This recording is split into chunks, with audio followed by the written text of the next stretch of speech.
Well, hello, I'm Chris, and this is my edelbrock part 2 video. In this video, we're going to rebuild this carburetor back to factory specs. It's got a lot of little adjustments. We're going to go over them just to show you so that you don't overlook them when you're rebuilding your carburetor. So at the end, we're going to put this fuel line on there. It has a place for a gauge and see if it's out of the way. And we're going to completely remove the choke 100%. It's got some places you have to plug. Show you how to do that. Okay, so part 1, we took it all apart. We cleaned it out very good. It's very important that you clean it out just like I did it in that video, and it needs to look like this. No trash in it, completely clean top and bottom. So the only thing I kind of got wrong was, I guess Carburetor Edelbrock calls these Venturi clusters. So this is your primary Venturi cluster, secondary Venturi cluster. And that is a straight leg, and notice that that's like a up leg. Okay, so this is your idle air adjustment right here to increase the RPMs or decrease them when you're setting your idle. And this is where your choke goes. It does have a choke lockout. Let's say if you engage the choke, it locks the secondaries out. So on these, the base plate and the main body is just one big casted piece. I've never seen an ear broke off on one of these. So this is the throttle linkage right here for the primaries. Now this is your secondary linkage, so this is a mechanical secondary. Notice how far the primaries are open before it starts to open the secondaries. And another thing about the Carburetor Edelbrock is if you look straight up and down it, these are not 100% open. They're about 95% opening. And that is one of the adjustments that we will be going over, is to make sure these are opening right here at the right time. So you can kind of tweak that, and we'll go over it when we get there. So there is a primary discharge nozzle or pump jet housing on this one. You can almost see back here, looks like they may have been experimenting trying to get one for the secondaries. So for the secondaries, it's just straight Venturis right here. There is no accelerator pump. There is nothing that squirts fuel or enriches the mixture to the secondaries. All it has on here is an air valve. So the air valve just sits in there. It has some counterweights on it. So let's say we're driving, we hit this thing, everything's open. It's got these little holes to get that air started. And the counterweights are just going to slowly open this up and evenly, smoothly transition the secondaries open. That's all you have back here is 2 fuel bowls with up leg Venturis on top of that and an air valve. Street driving, there's nothing wrong with this. Daily driving, this is my favorite carburetor. So another cool thing about the Carburetor Edelbrocks is they have this bypass channel right here in case one of your needle and seats is dirty or failing. It'll just send the gas over here and prevent you from flooding over. And probably the best thing about Carburetor Edelbrocks is if you do flood over, it just runs right down into the engine instead of running out around the engine. I'm sure some people have had them run out. I have never had one ever leak any type of gas out here. I have had them start to flood and it runs in here. Usually I'll find out because my car shuts off at a red light, drive it home, take the carburetor apart, clean it out like I did, put it back together, drive it for another couple years without any problems. We're going to start by putting the air valve in. Make sure you have it in the right direction or you're just going to cause all kinds of problems. Make sure you can open it up like that. So just make sure you put the gasket in the right direction. I'm pretty sure that it only allows you to put it in there one way, but still just kind of check it out and make sure you don't cover up any vents like that little hole right there. See the vents exposed? Okay, so then I'll run the screws back out. And then on these, I'll run them back just to make sure they're not cross-threading and then go forward with them. Okay, we're just snugging them down. So we got them all snug and we're going to keep going around until we get them all evenly tight. So the old accelerator pump felt like it was really soft because it was setting in water. So I bought a new one. Let's check it out. It is way too soft. This thing feels like garbage. So setting in that water, it did screw this one up. It like swelled it up or something. Look how loose it is. Because when I put it on there, when I rebuilt this the first time, it was just like this. So yeah, that ethanol gas is not a friend of carburetors. Don't throw this away because you can just change this out. This is trash, not this. So always check this bore right here and make sure it's not rough. Okay, so I was wrong. You can actually see some crud down in there. You cannot put your accelerator pump back on like that. We got to clean that bore all the way down to the bottom 100%. I'm just showing you that I missed stuff too, but when I see what I missed, you got to go back and fix it. You cannot put an accelerator pump in there like that. See all that crud coming out? Oh yeah, that's a lot better now. Anytime you go back, you got to blow everything back out with compressed air and make sure there's no trash in there. So it's cleaned out real good. What you see down there is actually the casting.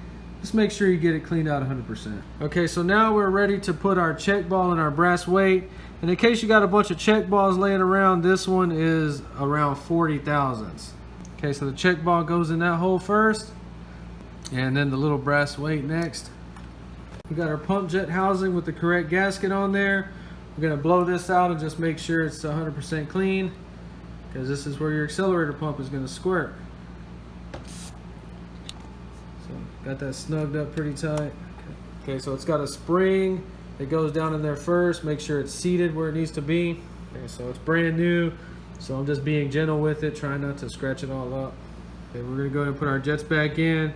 We know the primaries are bigger than the secondaries. So the primaries are kind of tricky to put in. I just get a little pick, just kind of guide them in. Remember to get a good screwdriver and snug them up pretty good. Secondary jets.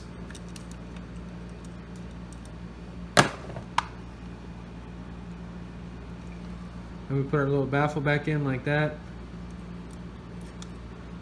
Push it all the way down. Same thing to the other side.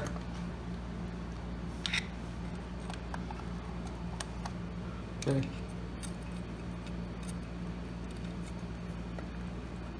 So everything's ready down here. We're just going to check the screws one more time, make sure none of them are loose. Okay, so now we're on the top. We're going to put the needle in the seats and floats in. So we got the needle in the seat here ready with the new gasket. I like to run the screens right there. It's 100% better in my opinion to run them here than to run them on the fuel inlet.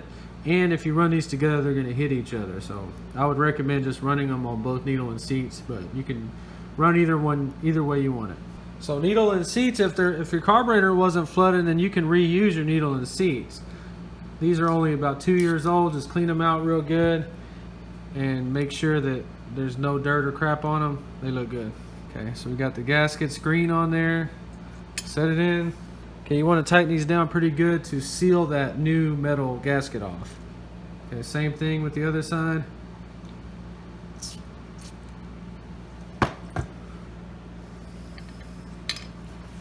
Go ahead and put the little needle valves in. Okay, so we got both needle valves in there. Okay, so both of these are tight. We got the needle valves in there already because we don't want no trash getting in there from this point on. Go ahead and put our gasket on. So they do have these little tiny clips right here that you can hook to the needle that hang around the float that are gonna pull it up. I don't have two of them, so I'm not gonna install these, but I don't know if the kits still have this or if this is just an old one. I only have one. Okay, so now we're gonna do our float adjustment, 11/30 seconds from the float bowl and the cover gasket. These are the older instructions, and then the newer ones say 7/16. So whichever one you use, newer or older, I happen to have a 7/16 drill bit right here, so we're gonna use the 7/16. So the only thing about adjusting your floats that you need to know is that you never press down on that needle and seat to adjust these. You gotta do all your adjustments lifted up off the needle valve, and we'll show doing that. Not pressing this down at all, or lift it off of the needle valve. Stick the pin in there just to see where we are. So we're looking for that 7/16. So these were obviously set to the older settings. So we just need to lift it up just a little bit. So it's actually sitting on the needle and seat. So we need to lift off of it and bend it right here. So let's check that out. So if you've never done this before, take the float out. You don't want to screw that needle and seat up because your car might either starve for fuel or flood. So we're grabbing it right here, and we're gonna, remember, we just need to come up a little bit. So we're gonna bend the float up just a tad. Just like that. Put it back in there. Okay, gently back down. So our drill bit's just a little bit loose. We're gonna go back down just a little bit. Like I said, do not press down on that little needle. This time we're gonna lift up, we're gonna hold it right here, above, off of the needle, and we're gonna bend it down just a little bit, like that. Gently back down. So there we go. I like that, that's good. Okay, so other side.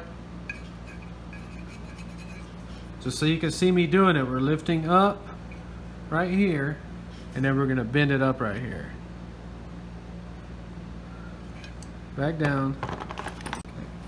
So see, now we're perfect.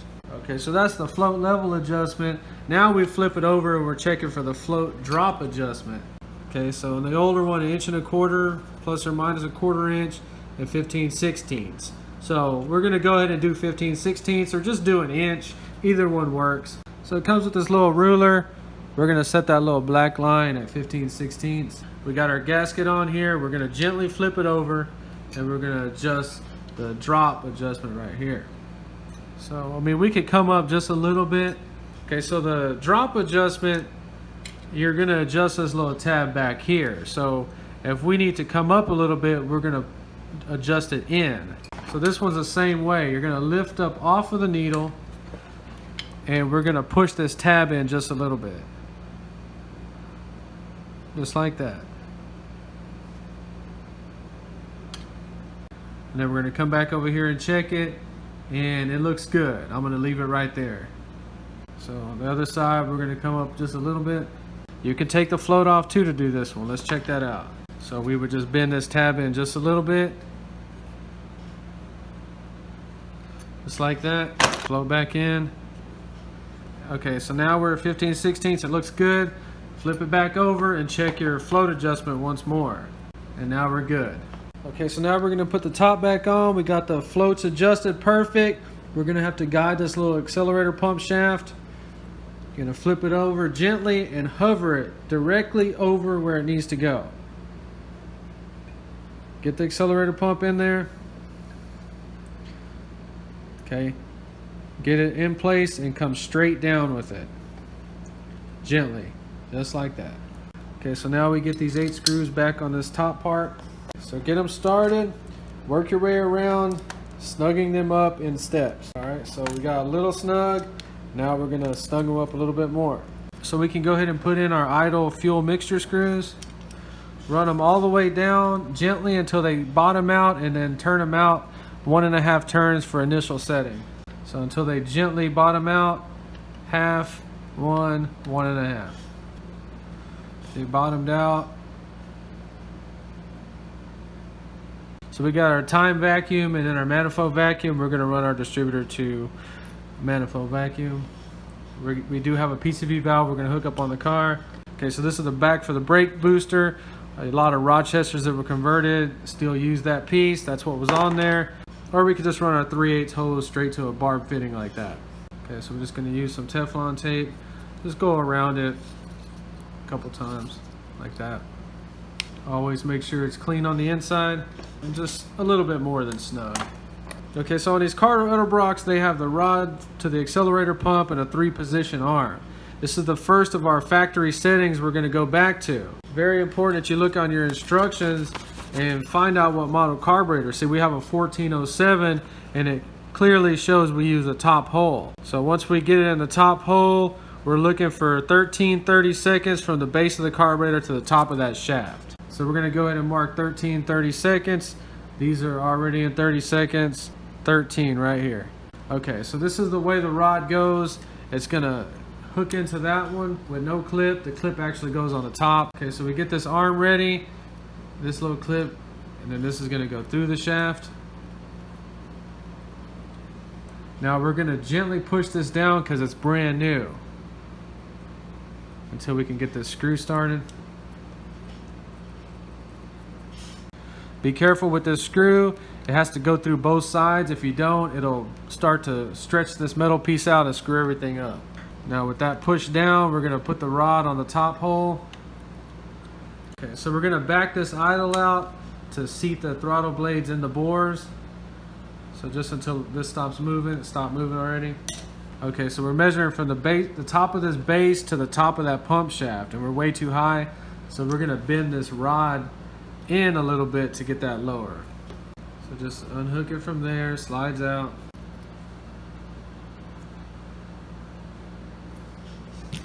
Okay, so you see how we straighten that rod out, and now we got it adjusted. Okay, so that's the 750 adjustment. Remember that if you have a 600, the adjustment's different. Okay, so now we have the accelerator pump rod adjusted. We can put our little clip back in. The kit does have brand new ones, but I'm just gonna reuse the old ones. Just like that. seems like the little clip is hitting right there, so I'm gonna switch this around.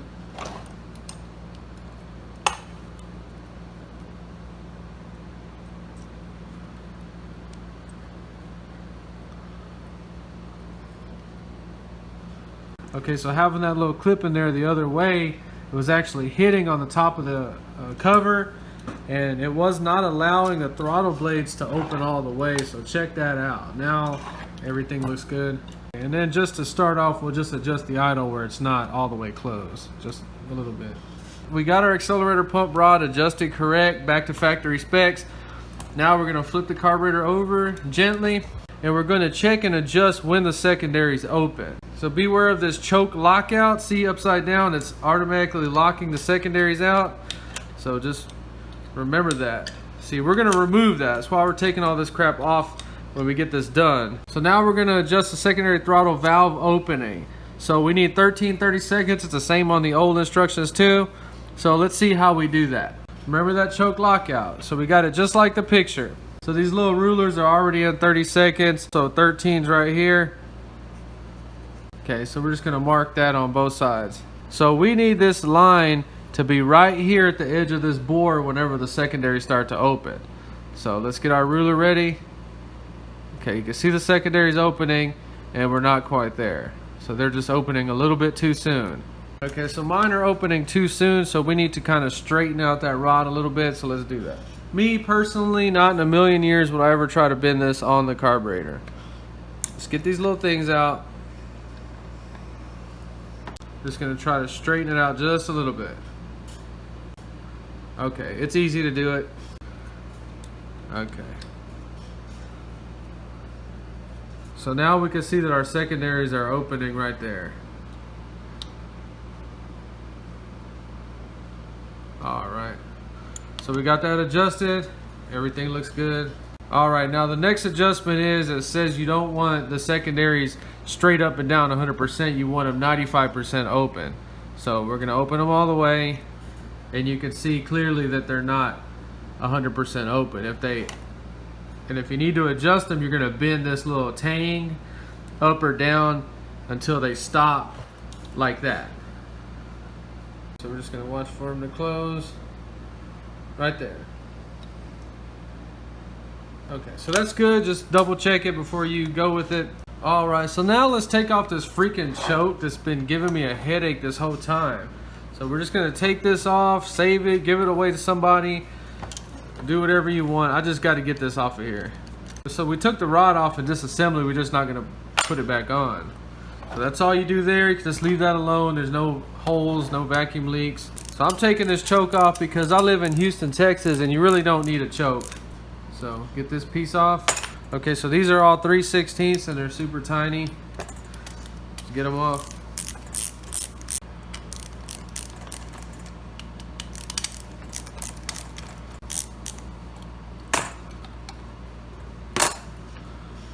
Okay, and this just slides out, and then this slides out. So here's all the manual choke pieces. If anybody needs them, contact me and just pay shipping and you can have all this. So I'll remove the choke completely because I don't need it, I don't want it. It's just a bunch of stuff in the way. It does have these two holes right here that could suck dirt and trash in, so they need to be plugged. You can plug them however you want. I'm just gonna tap them with a 5/16 18 coarse thread and just put some plugs in there. So let's check that out real fast. Okay, so we got some Allen head bolts like this, or some plugs. I'm going to use these plugs. So if you do tap it, you just want to tap it about halfway right there, because if you leave some right there and somebody gets this in the future, they can run the choke on it. So we're only going to do it about 1 inch. So we got our cutting oil. Hopefully this works good.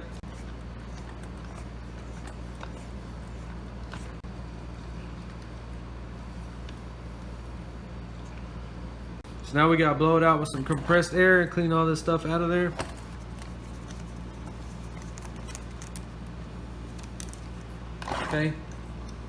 Okay, so just showing you that if you want to delete that choke, plug those holes off or you're going to be sucking dirt and trash in there. Okay, so the fuel inlet, if you're using those screens on the needle and seats, you can't use one of these. So we're just going to take it off. Remember to use this gasket on there, just one. If you reuse it, make sure you keep it in the right direction. Okay, so I am going to put that new fuel line on there, but if you're going to use the old one, that's just how it goes back on there. And this needs to be pretty freaking tight. Okay, so we got our metering rods and springs. We're going to go ahead and use the ones that were in it, which appear to be 5 inches of vacuum, which are just in the middle, or normal. Go ahead and put these little springs in here first. Okay, and just make sure you have the same ones in there. They have numbers stamped on them. So you need to take your metering rod out and just inspect these little clips right here.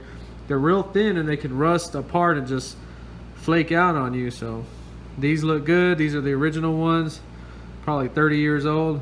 Get it back in there like that. Looks good. Inspect the other one. Everything looks fine. Okay, so this rod is going to sit down inside the jet, and then this hole right here, that spring's got to go around it. So just be careful and gentle. Do not start pushing these down. Just play with it up and down and jiggle it until you can feel it go in there. That's good. Same thing. Just jiggle it around. Okay, so we got our metering rod covers. We're about to put them back on. I'm not somebody that's big on tricks and tips like that, but if these are pulling vacuum, they don't have any kind of seal or any O-ring, so we're just going to put some electrical tape on here and cut it out real neat, just so that we ensure that we have 100% seal right there, because it is pulling engine vacuum. So I'm just going to get some electrical tape, stick it on there like that. Okay, then I'm going to cut it out with the worst scissors you could possibly use on earth to do this with. Okay, so we got our little makeshift gasket on there. I don't know if it's going to improve anything, but it's not going to hurt anything, so it doesn't really matter.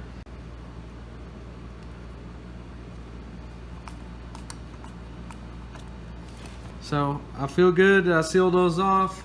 I don't know if that's a thing they do or not. I just kind of thought of it on my own just now. Okay, so let's check out that fuel line I bought, because I'm going to start running Hollies, and if for some reason they get bad gas mileage, I want to be able to throw this back on, because these get pretty decent gas mileage. So we just take that off. I think this was around $20. I bought it because it has a little place for a gauge on it. Okay, so I also bought this because I just have a temporary aluminum fuel line I made real quick, and we're gonna, in the future videos, we're gonna plumb up some nice steel lines and get a real permanent connection on there. And that gauge is real important. I don't always run a gauge all the time, but when you're troubleshooting, it's great to just stick one on there and have a place so you don't have to cut in everything like I've been doing. So it comes with 2 little washers. I don't know if these are nylon or Teflon, but hopefully they work real good. I think this is a banjo style fitting, and it has a pretty decent sized hole. It looks like, I don't know, 5/16, but it's on both sides, so it should flow pretty good.